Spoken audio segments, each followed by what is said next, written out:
ng Bugo para tignan ang mga naging problema na dinala ng lindol ka nung isang araw.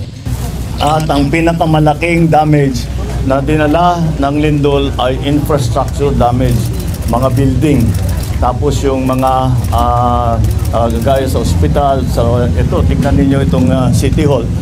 Ganyan talagang naging effect. Kaya nahirapan kami ng kaunti dahil wala kaming pagpupuntahan, wala kaming paglalagyan rather ng mga na-displaced na pamilya dahil hindi tayo nakakasiguro sa mga evacuation center. Kaya ang pinag-usapan namin, ang desisyon namin, ang gagawin natin, kukuha tayo ng mga tent na malalaki at itatayo natin, kagaya ng sinabi ko sa ating mga LGU executives. Ito yung mga tent ng Red Cross na ginamit nung COVID. At ito ay mabilis itayo at kahit umulan, hindi problema. Kaya yun ang dadalhin namin dito sa ngayon.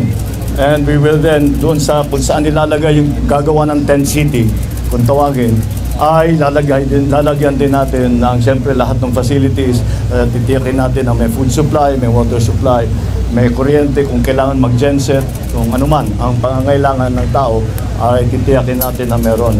But yung we can announce, yung number one, yung kuryente, I am assured by the Department of Energy Secretary Sharon Garin that Bogo will have electricity complete for the entire city by the end of today.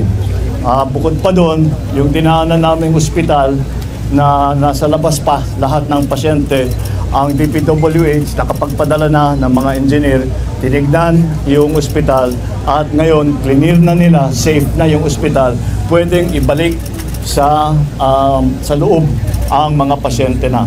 Ang ospital dito hindi naman nawalan ng kuryente dahil may genset at kaagad prioritize ng Department of Energy na magka-connection kaagad.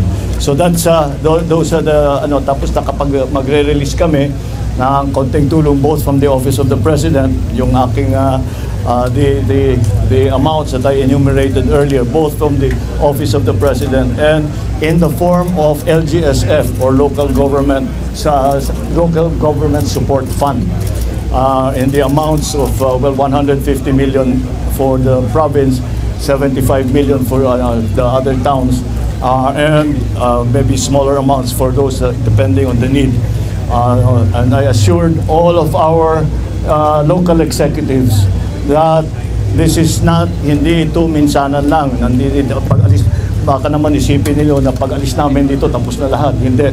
We will continue to monitor, we will continue to coordinate with the leaders, the local leadership, to make sure that maganda ang takbo ng ating rehabilitation and all the support na binibigay natin.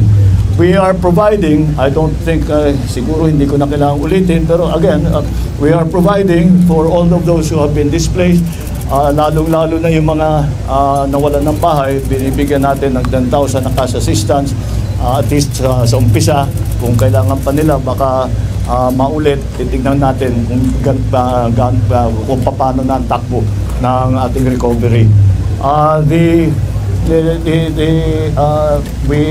would like to assure everybody na hindi tayo, basics lang muna, hindi tayo mauubusan ng pagkain, hindi tayo mauubusan ng tubig para sa ating mga naging biktima.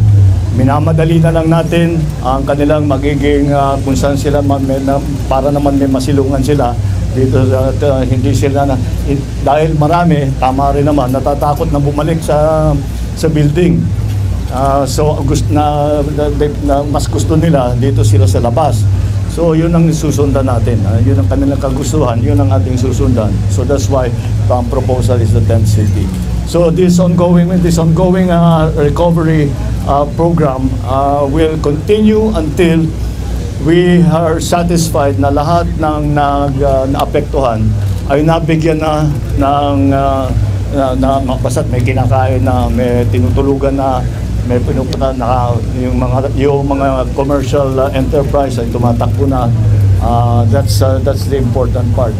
So ganon ang naging situation dito sa Bugo. Yan ang situation in the other towns of Cebu.